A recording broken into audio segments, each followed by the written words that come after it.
जय हिंद दोस्तों, स्वागत है आप सभी का बीए सेमेस्टर वाला में। दोस्तों आज की क्लास बहुत ही इम्पोर्टेंट है, तो लास्ट तक जरूर देखेंगे। क्यों भैया देखेंगे लास्ट तक? देखें, आज के इस क्लास में आप देखने वाले हैं BA first year first semester Asian history यानी प्राचीन इतिहास। ठीक है, न्यू बैच स्टार्ट हो गया है आप लोगों का एग्जाम 2024 एग्जाम 2025 के लिए। ठीक है, और ये जो क्लास है एग्जाम 2026 और एग्जाम 2027 के लिए भी मोस्ट इम्पोर्टेंट है। ठीक है, चले, जो आपका दीनदयाल उपाध्याय गोरखपुर विश्वविद्यालय है, इसमें पेपर का नाम है इतिहास की अवधारणा, परिभाषा और स्रोत। प्राचीन इतिहास में ये पेपर का नाम है दीनदयाल उपाध्याय गोरखपुर विश्वविद्यालय में। ठीक है, और दीनदयाल उपाध्याय गोरखपुर विश्वविद्यालय का जो पेपर कोड है एशियन हिस्ट्री का AAC 101 है। ठीक है, चले, बाकी आपके कॉलेज में पेपर का नाम होगा political history of north India. ठीक है, 647 ईस्वी से लेकर के 1200 ईस्वी तक, या फिर 600 से लेकर के 1200 ईस्वी तक। ठीक है, तो आप इस क्लास को अटेंड कर सकते हैं, मैंने जितने भी पेपर आपको बताए हैं। ठीक है, उत्तर भारत का राजनीतिक इतिहास 647 ईस्वी से 1200 ईस्वी तक, उत्तर भारत का राजनीतिक इतिहास 600 ईस्वी से लेकर के 1200 ईस्वी तक। ठीक है, तो आप इस क्लास को अटेंड कर सकते हैं, आपको चिंता करने की बिल्कुल भी आवश्यकता नहीं है। ठीक है, जो दीनदयाल उपाध्याय गोरखपुर विश्वविद्यालय, इन्होंने परीक्षा को लेकर गाइडलाइन जारी कर दी है। जिस तरह से पहले एग्जाम होता था फर्स्ट सेमेस्टर, थर्ड सेमेस्टर और फिफ्थ सेमेस्टर का, उसी तरह से आपका एग्जाम होगा, यानी ऑब्जेक्टिव होगा। ठीक है, चले, महात्मा गांधी काशी विद्यापीठ में भी आपका ऑब्जेक्टिव होता है, वहाँ से अभी एग्जाम को लेकर कोई नोटिफिकेशन नहीं आया है। ठीक है, क्लास 1 है, यूनिट 1 है। ठीक है, प्राचीन इतिहास का क्लास 1 है और यूनिट 1 है। आप लोगों के फर्स्ट सेमेस्टर, थर्ड सेमेस्टर और फिफ्थ सेमेस्टर के शानदार तरीके से तैयारी कराई जा रही है, तो आप सभी लोग सब्सक्राइब करने का प्रयास जरूर करेंगे। ये आपकी जिम्मेदारी है कि आप लोग मुझे सपोर्ट जरूर करें। ठीक है, चले, आप सभी लोगों के नवंबर दिसंबर में एग्जाम है, एग्जाम से पहले आपके सारे यूनिट कवर कर लिए जाएंगे। ठीक है, चले, आपका सब्जेक्टिव मैं क्लास करा रहा हूँ। ठीक है, डिस्क्रिप्शन बॉक्स में प्लेलिस्ट का लिंक है, जब आप प्लेलिस्ट में जाएंगे तो आपको लिखित क्वेश्चन पेपर भी मैंने सॉल्व कराया है, तो जिन बच्चों का लिखित एग्जाम है वो अपना लिखित भी देख सकते हैं। ठीक है, चलें, इसमें मैं बता दूं आज के इस क्लास में top 100 most important MCQ question answer with important की पॉइंट्स मैं आपको बता देता हूं। जो यहाँ पर की पॉइंट्स है इसको आप लोग जरूर देखेंगे। ठीक है, की पॉइंट से बहुत सारे प्रश्न आपके एग्जाम में आते हैं। दीनदयाल उपाध्याय गोरखपुर विश्वविद्यालय है, सिद्धार्थ यूनिवर्सिटी है, महात्मा गांधी काशी विद्यापीठ है, छत्रपति साहू जी महाराज यूनिवर्सिटी है। ठीक है, डॉक्टर राम मनोहर लोहिया अवध विश्वविद्यालय में आपके लिखित एग्जाम होते हैं। ठीक है, चले, कोई बात नहीं, यदि आप इस यूनिवर्सिटी में पढ़ते हैं या इस यूनिवर्सिटी से संबंधित आप किसी भी यूनिवर्सिटी में पढ़ रहे हैं, भारत की किसी भी यूनिवर्सिटी से पढ़ रहे हैं, यदि आपका जो सिलेबस है और सब्जेक्ट है, सिलेबस और आपका जो पेपर का नाम है वो सेम है, तो आप इस क्लास को अटेंड कर सकते हैं। ठीक है, चलें आगे बढ़ते हैं। चले, आप स्टार्ट करते हैं। इसमें पहला प्रश्न देखते हैं आपका क्या पूछा गया है। देखिए, क्लास थोड़ा लंबा होगा, आप लोग थोड़ा धैर्य बना के रखिएगा। ठीक है, चले स्टार्ट करते हैं। पहला प्रश्न देखते हैं आपको क्या पूछा गया है। गौतम बुद्ध ने अपना पहला धर्मोपदेश कहाँ दिया? तो गौतम बुद्ध ने अपना पहला धर्मोपदेश सारनाथ में दिया था। सी ऑप्शन आपका राइट है। देखिए, की पॉइंट बिल्कुल भी मिस मत करिएगा, बहुत ही मजा आने वाला। देखिए, बुद्ध ने अपना पहला उपदेश यूपी यानी उत्तर प्रदेश के बनारस शहर के पास सारनाथ गांव में दिया था। सारनाथ एक गांव का नाम है। ठीक है, सारनाथ कहाँ है? उत्तर प्रदेश के बनारस शहर में। ठीक है, ये बात भी आप लोग ध्यान रखेंगे। यदि आप कॉम्पिटिटिव एग्जाम की तैयारी करते हैं तो भी आपको बहुत ज़्यादा हेल्प मिलेगी। ठीक है, चले, और ये आपकी जिम्मेदारी है कि आप इस क्लास को इस तरह से शेयर बटन बना होगा, इस पर क्लिक करके आगे ज़रूर सेंड कर देंगे व्हाट्सएप पर अपने दोस्तों के साथ। ठीक है, चलें, दूसरा प्रश्न आपका इसमें पूछा गया दोस्तों, गेहूं और जौ के प्राचीनतम प्रमाण मिले हैं। कहाँ से मिले हैं भैया? तो ये मिले हैं मेहरगढ़ से। ठीक है, गेहूं और जौ के प्राचीनतम प्रमाण कहाँ मिले हैं? मेहरगढ़ के। ऑप्शन नंबर डी करेक्ट है आपका। अब इसमें की पॉइंट देखिएगा, बहुत ही मज़ा आएगा आपको, बहुत ही ज़्यादा नॉलेजेबल है। देखें, गेहूं और जौ के प्राचीनतम प्रमाण भारत के उत्तर प्रदेश के संत कबीर नगर जिले के लहुरा देवा और पाकिस्तान के मेहरगढ़ में मिले हैं। ठीक है, चलें, और मैं बता देता हूं, अब आपके दिमाग में ये प्रश्न आएगा, सर लहुरा देवा और पाकिस्तान, इसके बारे में थोड़ा बता दीजिए। तो मैं बता देता हूं। देखो, लहुरा देवा 900 ईसा पूर्व से, ठीक है, सॉरी, यहाँ 9000 ईसा पूर्व से भी पहले के मानव निवास के चिन्ह मिले हैं। यानी लहुरा देवा में 9000 ईसा पूर्व से भी पहले मानव निवास के चिन्ह मिले हैं। आपके एग्जाम में पूछता है। ठीक है, ध्यान रखेंगे। 7000 ईसा पूर्व तक यहाँ मृत्तिका शिल्प के चिन्ह मिले हैं और लगभग उसी समय यहाँ गेहूं की कृषि के प्रमाण भी हैं। ठीक है, चले अब मेहरगढ़ के बारे में जान लीजिए, ये कहाँ है और इसमें क्या मोस्ट इम्पोर्टेंट है। यह पाकिस्तान के बोलन दर्रे के पास स्थित है। मेहरगढ़ कहाँ स्थित है? पाकिस्तान के बोलन दर्रे के पास, और सिंधु घाटी सभ्यता का अग्रदूत माना जाता है। ठीक है, आपके एग्जाम में पूछता है सिंधु घाटी सभ्यता का अग्रदूत कौन है, तो मेहरगढ़ है। ठीक है, यहाँ से गेहूं और जौ की खेती के प्रमाण मिले हैं। मेहरगढ़ में मिले अवशेषों से पता चलता है कि यहाँ लोग गेहूं और जौ की खेती करते थे और भेड़ बकरी और अन्य जानवर भी पालते थे। ठीक है, चलें तीसरा प्रश्न आपका इसमें पूछा गया है, यदि आप लोग पीडीएफ पाना चाहते हैं तो क्या करेंगे, टेलीग्राम ग्रुप ज्वाइन कर लीजिएगा। वीडियो के ठीक नीचे आपको पीडीएफ मिलेगा, वहां से डाउनलोड करके आप आराम से जो इसमें इम्पोर्टेंट की पॉइंट है देख लीजिएगा और आपके रिवीजन भी होते रहेंगे। और आपको पीडीएफ मिलेगा नहीं, वीडियो के ठीक नीचे आपको कमेंट बॉक्स रहेगा, कमेंट बॉक्स में कमेंट करना है सर इसका हमें पीडीएफ दे दीजिए, तो आपको पीडीएफ भेज दिया जाएगा। ठीक है, चलें तीसरा प्रश्न है, मेगास्थनीज किसके शासनकाल में भारत आया था, तो चंद्रगुप्त मौर्य के शासनकाल में मेगास्थनीज भारत आया था। सी ऑप्शन आपका राइट है। प्रश्न नंबर 4 क्या पूछा गया है, ऋग्वेद में गीता शब्द का अर्थ है। ऋग्वेद में गीता शब्द का अर्थ है हल से बनी हराई। बी ऑप्शन आपका राइट है। ठीक है, अच्छा की पॉइंट देखिएगा, इसमें थोड़ा सा अलग है, बहुत ही मजा आएगा। ऋग्वेद में सीता शब्द का अर्थ क्या है, पृथ्वी पर हल से जोती गई रेखा। ठीक है, या फिर हल से बनी हराई, दोनों एक ही बात हुई। ठीक है, देखें हल चलाते समय हल की नोक से जो जमीन पर आकृति बनती है उसे सीता कहते हैं, इसलिए सीता को भूमिजा और कृषि की अधिष्ठात्री देवी भी कहा जाता है सीता को। ठीक है, चले इसमें 5वां प्रश्न आपका क्या पूछा गया है, ऋग्वेद में दुहिता किसे कहा गया है, तो ऋग्वेद में दुहिता पुत्री को कहा गया है। ठीक है, बी ऑप्शन आपका करेक्ट है। अब आपके दिमाग में प्रश्न आएगा सर ऋग्वेद में दुहिता को पुत्री को दुहिता क्यों कहा गया है, चले मैं आपको बता देता हूँ, ध्यान से देखेंगे। देखें ऋग्वेद में पुत्री को दुहिता कहा गया है, इसका कारण यह है कि प्राचीन काल में पुत्रियां जो होती थीं पशुओं का दूध दुहती थीं। ठीक है, इसलिए उन्हें दुहिता कहा जाता था। दुहिता शब्द अंग्रेजी के डॉटर और फारसी के दुख्तर शब्द का समानार्थी है। ठीक है, चलें अब आपको समझ में आ गया होगा। प्रश्न नंबर 6 है, निम्नलिखित में से कौन सा वेद सबसे प्राचीन है, तो इसमें जो ऋग्वेद है सबसे प्राचीन है, ये ऑप्शन आपका राइट है। अगला प्रश्न है 7 नंबर, संस्कृत भाषा में कौन सा अभिलेख लिखा गया था, तो संस्कृत भाषा में जूनागढ़ का अभिलेख लिखा गया था, ये ऑप्शन आपका राइट है। अब की पॉइंट देखिएगा, बहुत ही मज़ा आएगा। देखें संस्कृत भाषा में लिखे गए कुछ अभिलेख ये रहे, जूनागढ़ का अभिलेख भी संस्कृत में लिखा गया था आपका, और घोसिंडी का जो शिलालेख था इसको भी आपका संस्कृत में लिखा गया था। और मैं आपको बता देता हूँ जो धनदेव शिलालेख है इसको भी संस्कृत भाषा में लिखा गया था। अच्छा सर तो क्यों जूनागढ़ अभिलेख है, क्योंकि देखिए आपके ऑप्शन में देखिए एग्जाम में इसी तरह से आपके प्रश्न पूछेगा, संस्कृत भाषा में कौन सा अभिलेख लिखा गया था, तो जूनागढ़।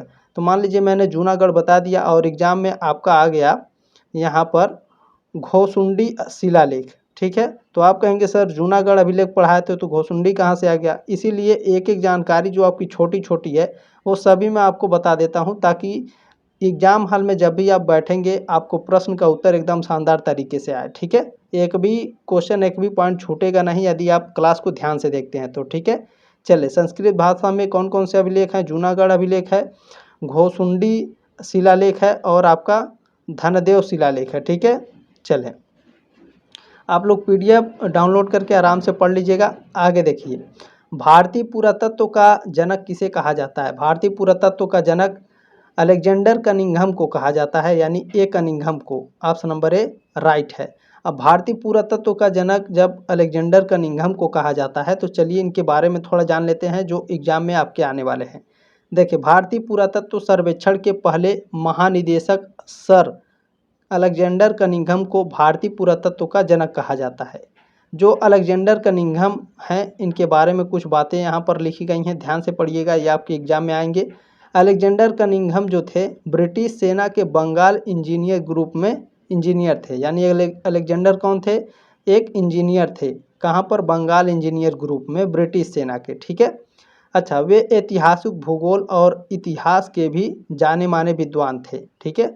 अलेक्जेंडर कनिंघम के भाई फ्रांसिस कनिंघम और जोसेफ कनिंघम भी ब्रिटिश भारत में अपने योगदान के लिए जाने जाते हैं। अच्छा, अलेक्जेंडर कनिंघम ने अपने जीवन के 60 साल आर्कियोलॉजी को समर्पित कर दिए, ठीक है। उनकी बदौलत ही अपनी ही जमीन पर बसे बुद्ध फिर से लोगों के दिलों में आ गए, ठीक है। चलें, प्रश्न नंबर 9 आपका क्या पूछा गया है? भारत में प्रागैतिहासिक का जनक किसे कहा जाता है? भारत में, देखिए बहुत ही मोस्ट इम्पोर्टेंट प्रश्न है, भारत में पूछा है। भारत में प्रागैतिहासिक का जनक किसे कहा जाता है? तो रॉबर्ट ब्रूस फूट को भारत में प्रागैतिहासिक का जनक कहा जाता है। ये ऑप्शन आपका राइट है। अब चलिए इनके बारे में थोड़ा जान लेते हैं, रॉबर्ट ब्रूस फूट के बारे में, ठीक है।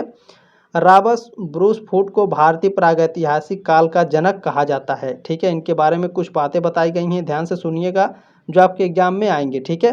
रॉबर्ट ब्रूस फूट ने भारत के चेन्नई के पास पल्लावरम में एक हस्त कुठार खोजा था, जो पहला पूरा पाषाण प्रस्तर उपकरण था। आपके एग्जाम में पूछता है, पूरा पाषाण काल का पहला प्रस्तर उपकरण कौन था? हस्त कुठार था, ठीक है। अच्छा, हस्त कुठार को खोजा किसने था? रॉबर्ट ब्रूस फूट ने खोजा था। हस्त कुठार कहाँ पर खोजा गया था? चेन्नई के पास पल्लावरम में, ठीक है। बहुत सारे क्वेश्चन देखें, आपके 100 क्वेश्चन से भी ज़्यादा हो जाएंगे, ठीक है। मैं पढ़ाना स्टार्ट कर दिया हूँ। देखें, प्रागैतिहासिक काल में लेखन प्रणालियों का आविष्कार नहीं हुआ था। आपके एग्जाम में पूछता है कि प्रागैतिहासिक काल में लेखन की प्रणालियों का आविष्कार हुआ था या नहीं, ठीक है। तो नहीं हुआ था, ध्यान रखेंगे। प्रागैतिहासिक काल को मानव इतिहास का सबसे शुरुआती हिस्सा माना जाता है। भारत में प्रागैतिहासिक काल पूरा पाषाण युग से शुरू होकर सिंधु घाटी सभ्यता से ठीक पहले लौह युग में खत्म हुआ। यहाँ पर आगे देखेंगे, प्रागैतिहासिक काल को मोटे तौर पर 2 लाख ईसा पूर्व से लेकर लगभग 3500 से लेकर के 2500 ईसा पूर्व तक माना जाता है, ठीक है। चले, ध्यान रखेंगे, प्रागैतिहासिक भारत के अध्ययन की शुरुआत का श्रेय डॉक्टर प्राइमरोज को जाता है। आपके एग्जाम में पूछेगा, प्रागैतिहासिक भारत के अध्ययन की शुरुआत का श्रेय किसे जाता है?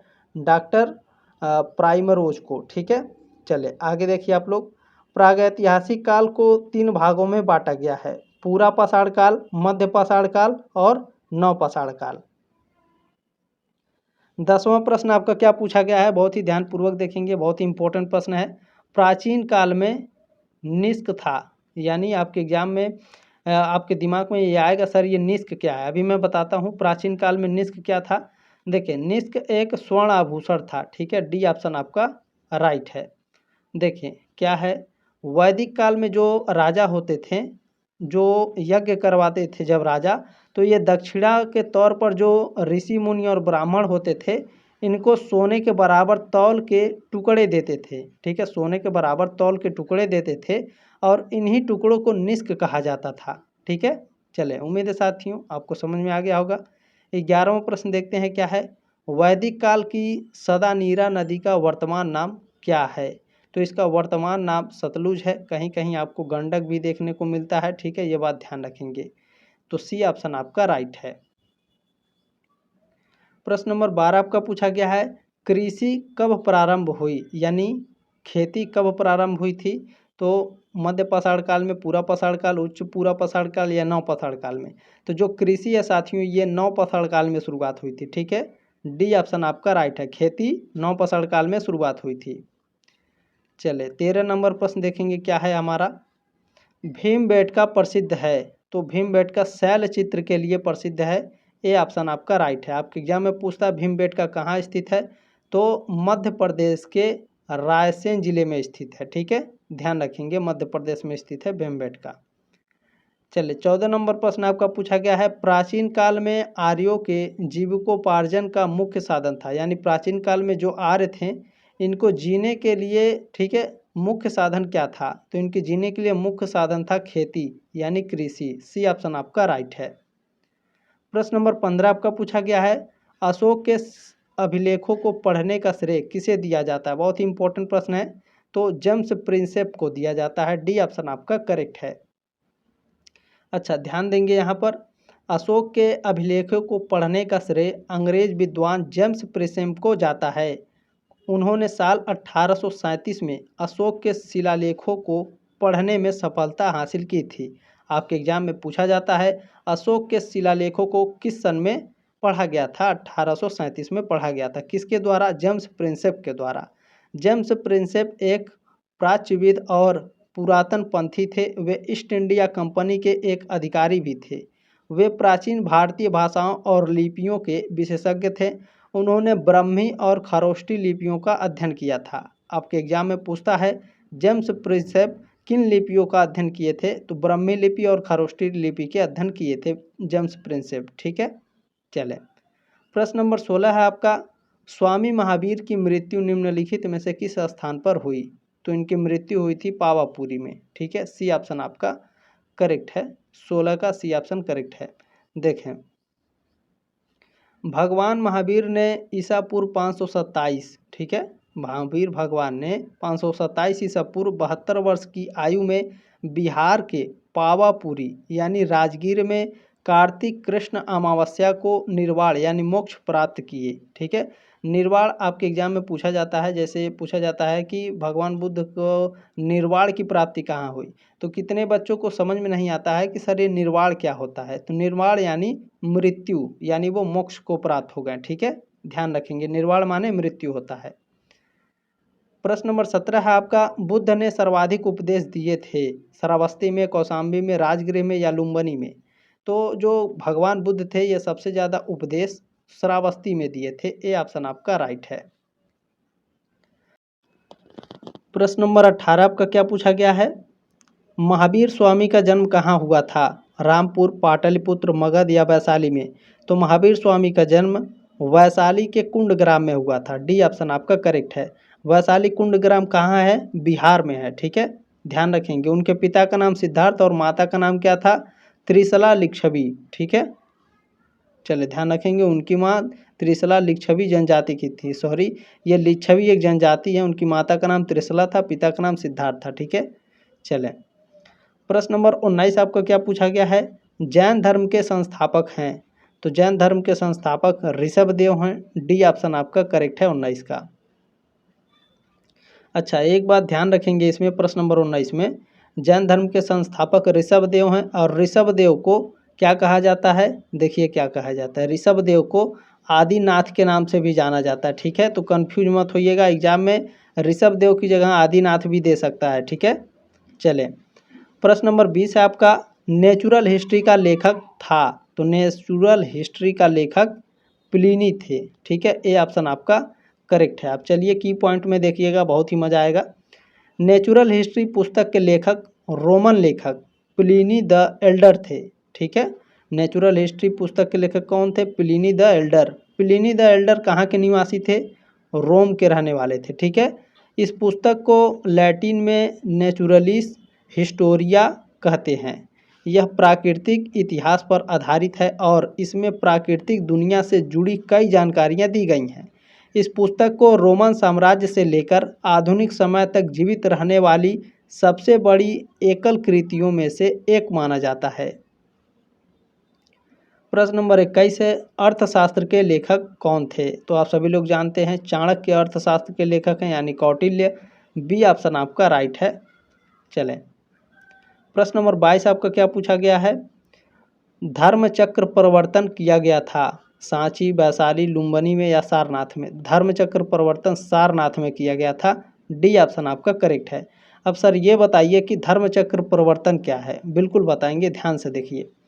धर्मचक्र परिवर्तन का मतलब है भगवान गौतम बुद्ध द्वारा सारनाथ में दिया गया पहला धर्मोपदेश। भगवान बुद्ध ने ज्ञान प्राप्ति के बाद वाराणसी के पास सारनाथ में अपने शिष्यों को धर्म के 8 सूत्र बताए थे। इन 8 सूत्रों को अष्टांगिक कहा गया। आपके एग्जाम में पूछता है अष्टांगिक किसे कहा जाता है? तो भगवान गौतम बुद्ध ने अपने शिष्यों को 8 सूत्र दिए थे, उन्हीं 8 सूत्रों को अष्टांगिक कहा जाता है। बुद्ध के इन उपदेशों को ही धर्मचक्र परिवर्तन कहा जाता है। प्रश्न नंबर 23 पूछा गया है, किस स्थल से मातृ देवी की मूर्ति प्राप्त हुई है? लंगनाद से, बागोर से, दमा से या फिर लोहंदा से? बताइए, आप सभी लोग बताने का प्रयास करेंगे। बिल्कुल ठीक है, मातृ देवी की मूर्ति इनमें से लोहंदा से प्राप्त हुई है। डी ऑप्शन आपका राइट है। देखिए, एग्ज़ाम इतना आसान नहीं होगा जितना आप लोग सोच रहे हैं, ठीक है, तो एकदम अच्छे से तैयारी करिए। पुराणों की कुल संख्या है, तो हमारे कुल 18 पुराण हैं, ठीक है, सी ऑप्शन आपका राइट है। सर जी 18 पुराण है तो नाम भी बता दीजिए। बिल्कुल बताएंगे।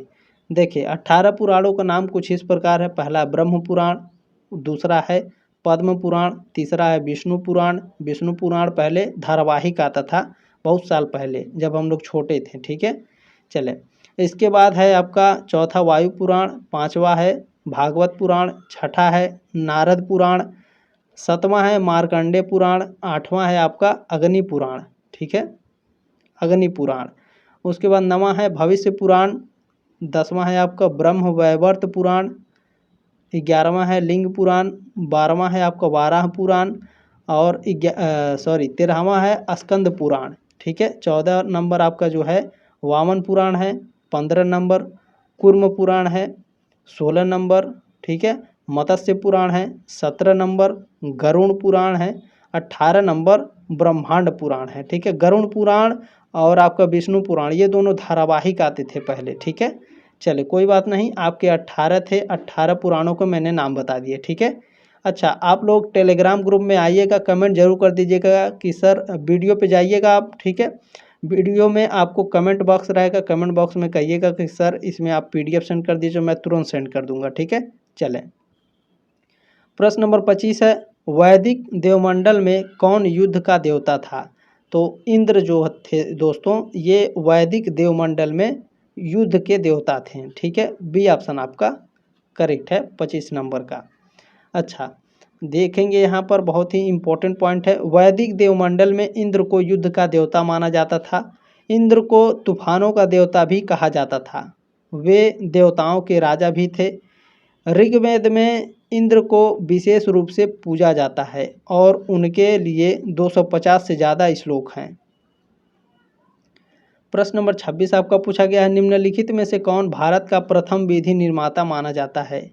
तो जो मनु हैं इनको भारत का प्रथम विधि निर्माता माना जाता है। बी ऑप्शन आपका करेक्ट है 26 नंबर प्रश्न का।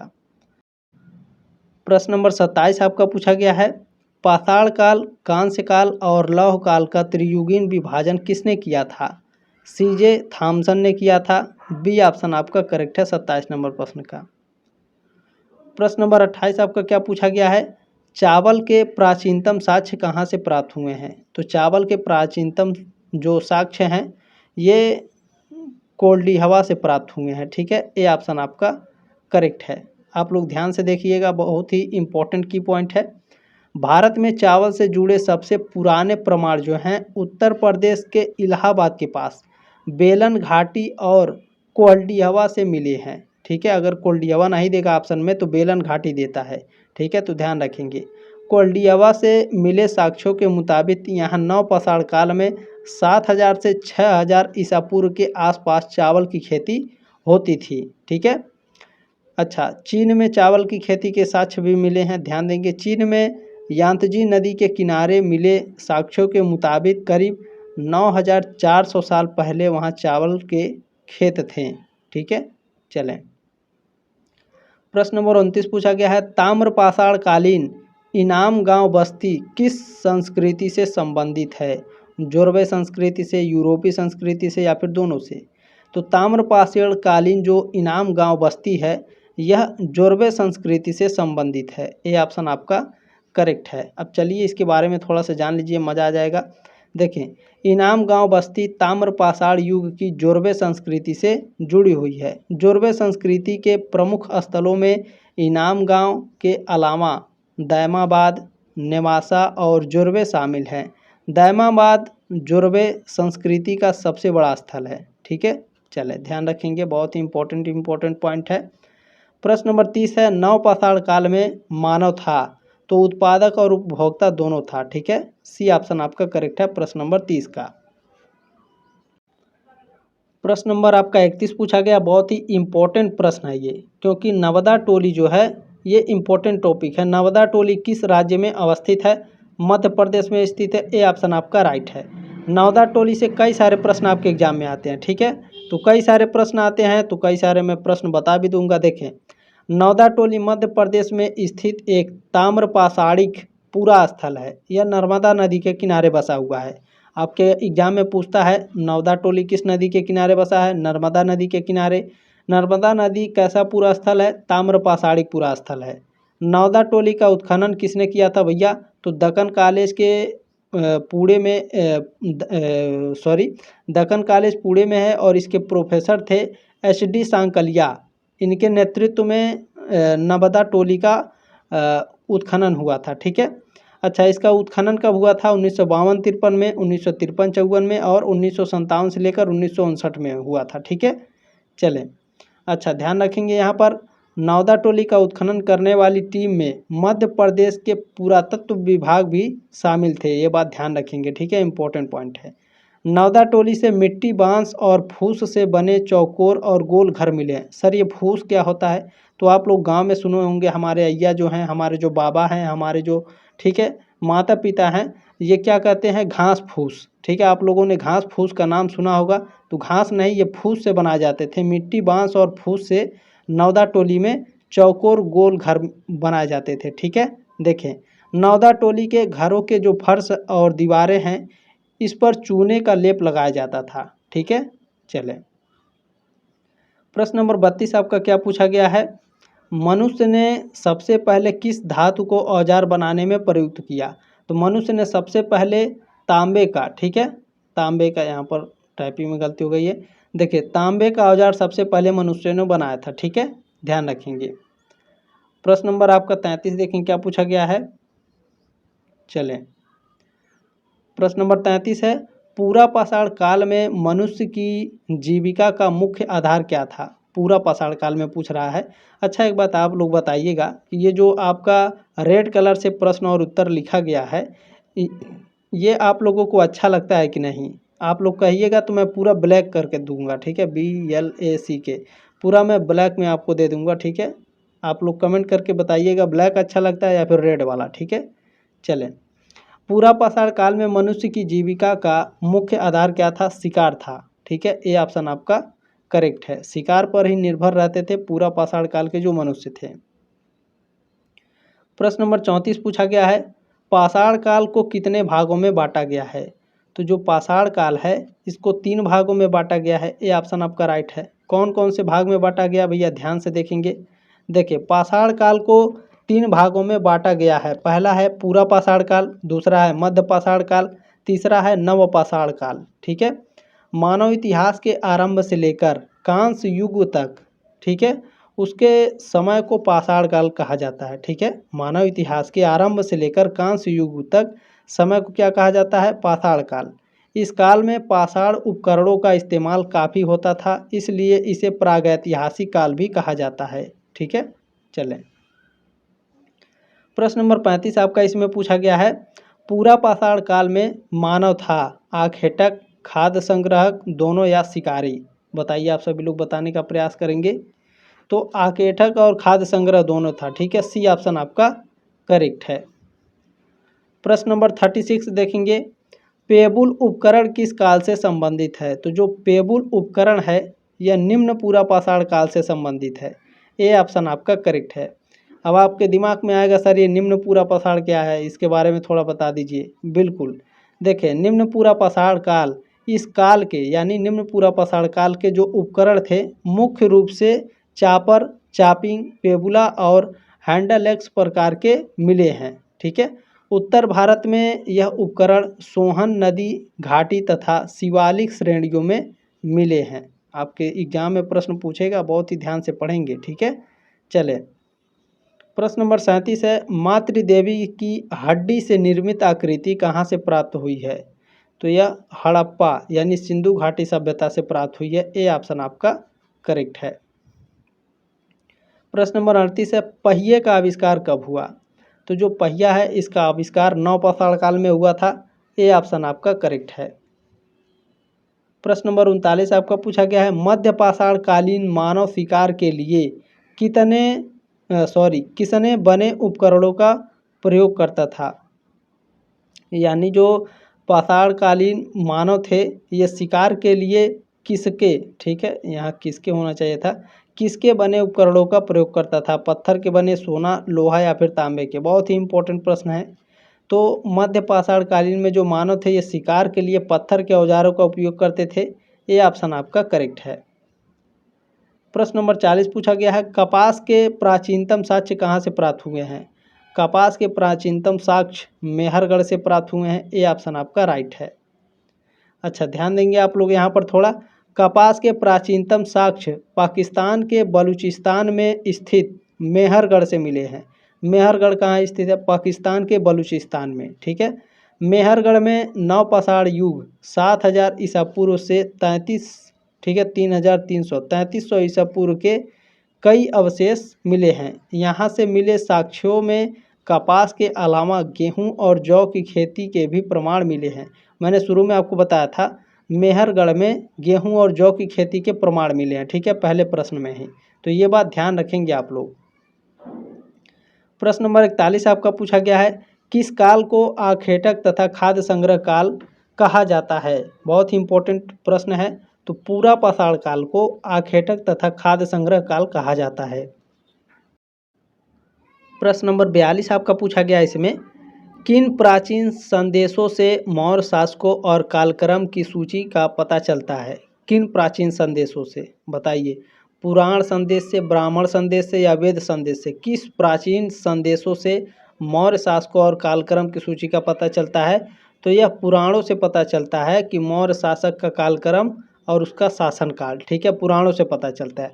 हालांकि एक बात याद रखिएगा, जो मौर्य का शासनकाल है और कालक्रम है यह कुछ और तथ्यों के बारे में भी पता चलता है। देखें, मौर्य काल के बारे में जानकारी के लिए कई स्रोत हैं, जिनमें से जिसमें कुछ प्रमुख स्रोत ये हैं।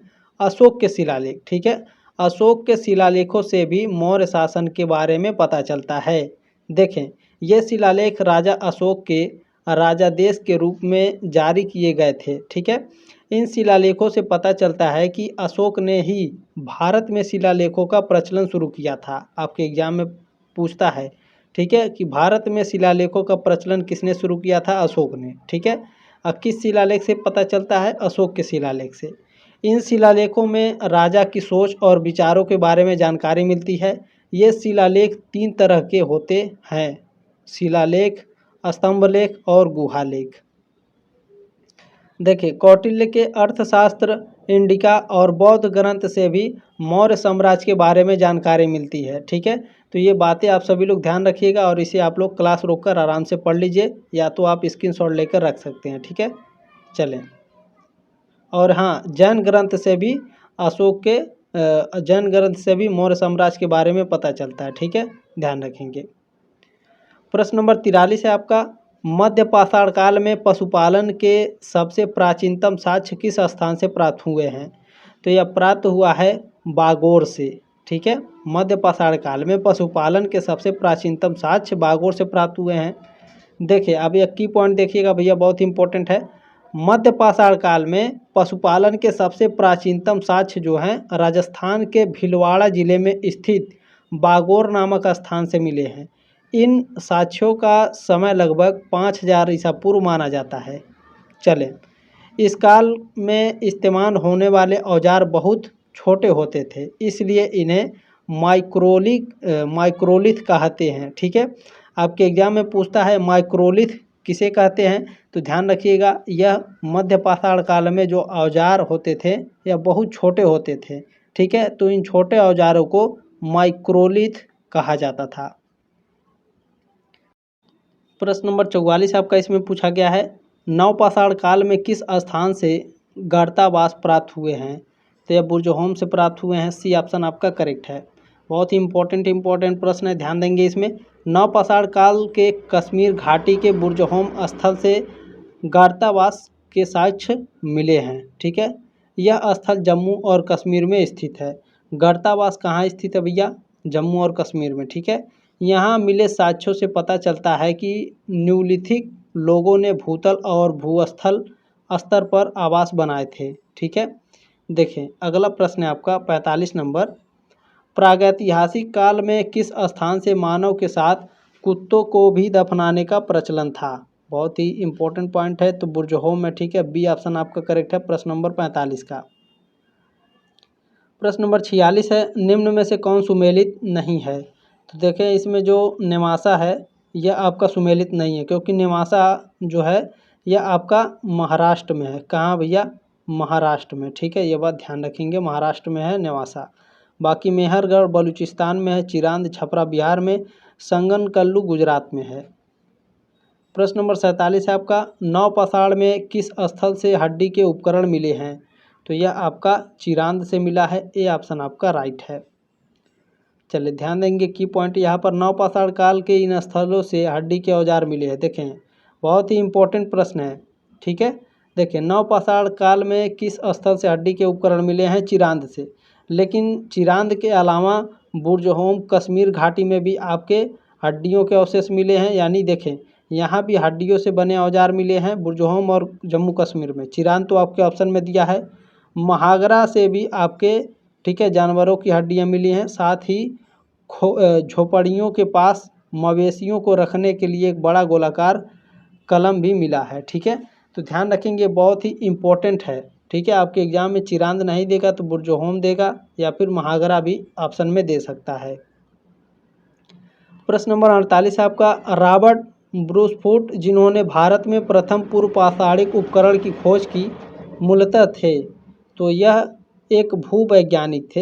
ये ऑप्शन आपका राइट है। प्रश्न नंबर 49 है आपका, प्रथम पालतू पशु क्या था? कुत्ता प्रथम पालतू था। ठीक है, बी ऑप्शन आपका करेक्ट है। प्रश्न नंबर 50 आपका क्या पूछा गया है, प्रागैतिहासिक काल के उपकरण एवं हथियार किससे बनाए जाते थे? तो पत्थर से बनाए जाते थे। ए ऑप्शन आपका करेक्ट है। केवल पत्थर ही नहीं, लकड़ी का भी इस्तेमाल होता था। ठीक है, ये बात ध्यान रखेंगे। प्रश्न नंबर आपका 51 क्या पूछा गया है, बेलन घाटी से प्राप्त औजार किस काल से संबंधित हैं? तो यह निम्न पुरापाषाण काल से संबंधित है। ए ऑप्शन आपका करेक्ट है। अब की पॉइंट देखिएगा, बहुत इंपॉर्टेंट है। बेलन घाटी से प्राप्त औजार निम्न पुरापाषाण काल से संबंधित है।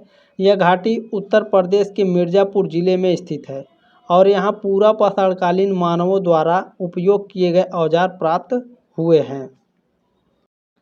प्रश्न नंबर आपका 52 पूछा गया, इसमें ब्लेड से बने औजार किस काल की प्रमुख विशेषता थी? तो यह उत्तर पुरापाषाण काल की प्रमुख विशेषता थी। ए ऑप्शन आपका करेक्ट है प्रश्न नंबर 52 का। प्रश्न नंबर 53 देखेंगे आपका क्या पूछा गया है, भारत में मानव का सर्वप्रथम साक्ष्य कहाँ से मिलता है? वेरी वेरी मोस्ट इंपॉर्टेंट प्रश्न है। तो नर्मदा घाटी से मिलता है। ए ऑप्शन आपका करेक्ट है। चलिए यहाँ पर आप लोग थोड़ा ध्यान रखेंगे, भारत में मानव का सबसे पहला साक्ष्य मध्य प्रदेश के होशंगाबाद जिले के नर्मदा तट पर स्थित हथनोरा नाम के पूरा स्थल से मिला था। यहाँ के मानव खोपड़ी का जीवाश्म मिला था। इस होमो, ठीक है, इसे होमो इरेक्टस वर्ग में रखा गया है। इसे नर्मदा मानव या नर्मदा मैन के नाम से भी जाना जाता है। यह आधुनिक मानव प्रजाति होमो सैपियंस से पहले का है, यानी होमो सैपियंस से पहले के भी ये मानव हैं। ठीक है, इसे साल 1982 में खोजा गया था। आपके एग्जाम में पूछा जाता है, ठीक है, कि भारत में जो सर्वप्रथम मानव का साक्ष्य मिला था इसे किस सन में खोजा गया था? 1982 में खोजा गया था। कहाँ पर खोजा गया था? तो आपका खोजा गया था नर्मदा घाटी में। कहाँ खोजा गया था?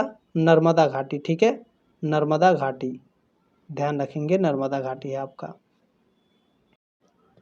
प्रश्न नंबर 54 आपका क्या पूछा गया है, भारत में व्यवस्थित कृषि का पहला साक्ष्य किस स्थान से प्राप्त हुआ? पाकिस्तान के मेहरगढ़ से प्राप्त हुआ है। ए ऑप्शन आपका करेक्ट है। चलिए आगे आप लोग ध्यान रखेंगे, बहुत ही इंपॉर्टेंट नोट्स है यहाँ पे। भारतीय उपमहाद्वीप में कृषि के शुरुआती साक्ष्य पाकिस्तान के बलूचिस्तान के कक्षी मैदानों में स्थित मेहरगढ़ से मिले हैं। मेहरगढ़ नौपाषाण युग का स्थल है और यह सिंधु नदी के पश्चिम में स्थित था। यह स्थल यानी जो आपका नौपाषाण युगीन स्थल है मेहरगढ़, हड़प्पा सभ्यता से 3500 साल पुराना है। मेहरगढ़ से मिले साक्ष्यों के मुताबिक यहाँ 7000 ईसा पूर्व में सभ्यता थी। ठीक है, यहाँ से मिले साक्ष्यों में ये बातें शामिल है। कौन कौन सी चीज़ें शामिल है भैया? तो घरेलू गेहूं की किस्में, खेती के शुरुआती चरण, मिट्टी के बर्तन, कुछ पालतू पौधे। पालतू पौधे आप समझ रहे हैं, जैसे आप लोग अपने घर में गमले में पौधे लगाते हैं, तो उस समय में भी लोग अपने घर के पास पौधे लगाते थे, उसे पालतू पौधे बोलते हैं। ठीक है, झुंड वाले पशु। अगला है कपास, कच्ची ईंटों के आयताकार मकान, ये सभी के साक्ष्य वहाँ मिले हैं। ठीक है, मेहरगढ़ में। प्रश्न नंबर 55 है, कौन सा शब्द शिलालेखों के अध्ययन से संबंधित है? तो जो आपका पूरा लेख है यह शिलालेखों के अध्ययन से संबंधित है। ए ऑप्शन आपका करेक्ट है। अच्छा, की पॉइंट है, ध्यान से देखेंगे। शिलालेखों के अध्ययन को एपिग्राफी कहते हैं। ठीक है, शिलालेखों के अध्ययन को क्या कहते हैं? एपिग्राफी कहते हैं। आपके एग्जाम में पूछा जाता है एपिग्राफी किसे कहते हैं? शिलालेखों के अध्ययन को एपिग्राफी कहते हैं। अच्छा, जो एपिग्राफी हो गया, तो एपिग्राफी यानी जो शिलालेख है, शिलालेख का अध्ययन करने वाले व्यक्ति को एपिग्राफर या पूरा लेखवेत्ता कहते हैं। जैसे आप लाइट बनाने वाले, एक होता है लाइट, ठीक है, एक होता है लाइट, तो लाइट को बनाने वाले को लाइनमैन कहते हैं। क्या कहते हैं? लाइनमैन कहते हैं, लाइन बनाने वाले को। ठीक उसी तरह से आपका शिलालेख के अध्ययन करने वाले अध्ययन को एपिग्राफी बोलते हैं, और इसके अध्ययन करने वाले को एपिग्राफर बोलते हैं या फिर पूरा लेखवेत्ता बोलते हैं। ठीक है, चले प्रश्न नंबर 56 है, किस बौद्ध पाठ में केवल प्रथम 12 महाजनपदों का उल्लेख है और 16 में से 4 महाजनपदों का जिक्र नहीं है? तो मैं आपको बता देता हूँ, बहुत ही इम्पोर्टेंट प्रश्न है, बहुत ही क्रिटिकल, बहुत ही इम्पोर्टेंट है। ठीक है, बहुत बारीकी इसमें अंतर है। देखें, बौद्ध पाठ में आपके 16 महाजनपद है। ठीक है, तो जो 12 महाजनपदों का जिक्र है वह दीर्घ निकाय में है, और जो 16 महाजनपदों का जिक्र है वह अंगुत्तर निकाय में है। ठीक है, तो दोनों याद रखिएगा, दोनों में से कोई आपके एग्जाम में पूछ सकता है। प्रश्न नंबर 57 आपका पूछा गया है, सिंधु घाटी सभ्यता में से कौन सी साइट पर बिन दुर्ग का केवल एक शहर था? तो यह चहुंदड़ो था। बी ऑप्शन आपका करेक्ट है। अब ध्यान देंगे, यहाँ पर सिंधु घाटी सभ्यता के चहुंदड़ो शहर में कोई दुर्ग नहीं था। यह शहर पाकिस्तान के सिंध प्रांत में मोहनजोदड़ो के पास सिंध नदी के किनारे बसा था।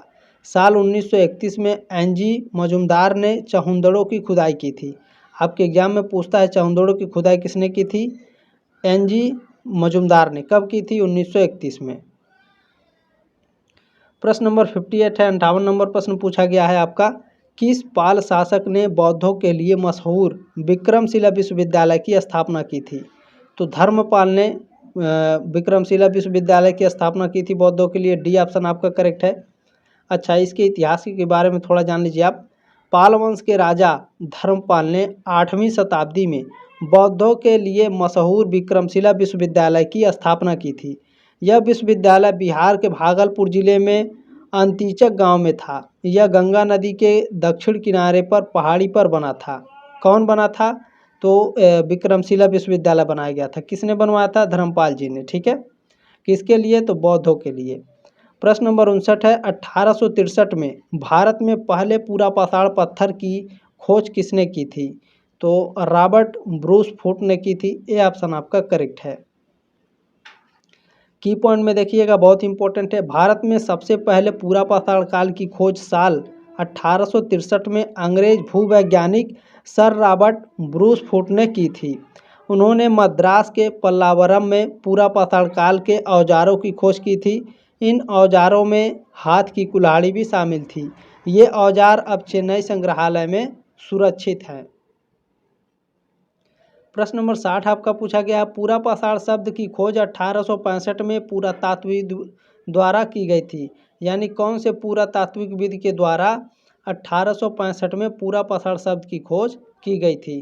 तो यह जॉन लबबाग के द्वारा 1865 में पूरा पाषाण शब्द की खोज की गई थी। ठीक है, चले प्रश्न नंबर 61 है दोस्तों आपका, सिंधु घाटी सभ्यता किस काल से संबंधित है? तो यह आपका ताम्रकाल और कांस्य काल दोनों से संबंधित है। ठीक है, कांस्य युग और ताम्रकाल से। तो ए और बी दोनों करेक्ट हैं, डी ऑप्शन आपका करेक्ट हो जाएगा। देखिए आपके सिंधु घाटी के बारे में थोड़ा मैं बता दे रहा हूँ, इस जानकारी में आप लोग रखिएगा। सिंधु घाटी सभ्यता दुनिया की सबसे प्राचीन सभ्यताओं में से एक है। इसे हड़प्पा सभ्यता और सरस्वती सभ्यता के नाम से भी जाना जाता है। यह सभ्यता मुख्य रूप से 2600 ईसा पूर्व यानी 2600 ईसा पूर्व से 1900 ईसा पूर्व तक रही। ठीक है, चलें। प्रश्न नंबर 62 है, किस युग को चालकोलिथिक युग कहा जाता है? तो चालकोलिथिक जो युग है यह ताम्रपाषाण युग को कहा जाता है। ए ऑप्शन आपका करेक्ट है। देखिए की पॉइंट देखेंगे, ताम्रपाषाण युग या तांबा युग को चालकोलिथिक युग कहा जाता है। यह नवपाषाण युग के बाद शुरू हुआ था। ठीक है, चालकोलिथिक युग कब शुरू हुआ था? नवपाषाण युग के बाद, और लगभग 2000 ईसा पूर्व से 1500 ईसा पूर्व के आसपास तक था। इस युग में मनुष्य ने पत्थर के औजारों के साथ साथ तांबे के औजार भी इस्तेमाल करने शुरू कर दिए थे। अगला प्रश्न है, कुत्तों को किस काल में पालतू पशु बनाया गया था? मध्य पाषाण काल, पूरा पाषाण काल या फिर नव पाषाण काल में? तो मध्य पाषाण काल में कुत्तों को पालतू पशु बनाया गया था। ठीक है, ये ऑप्शन आपका करेक्ट है। प्रश्न नंबर 64 है आपका, कृषि का प्रथम साक्ष्य किस स्थल से प्राप्त हुआ है? तो यह मेहरगढ़ से प्राप्त हुआ है। ठीक है, शुरू से मैं पढ़ा रहा हूँ, बहुत ही इंपॉर्टेंट है मेहरगढ़।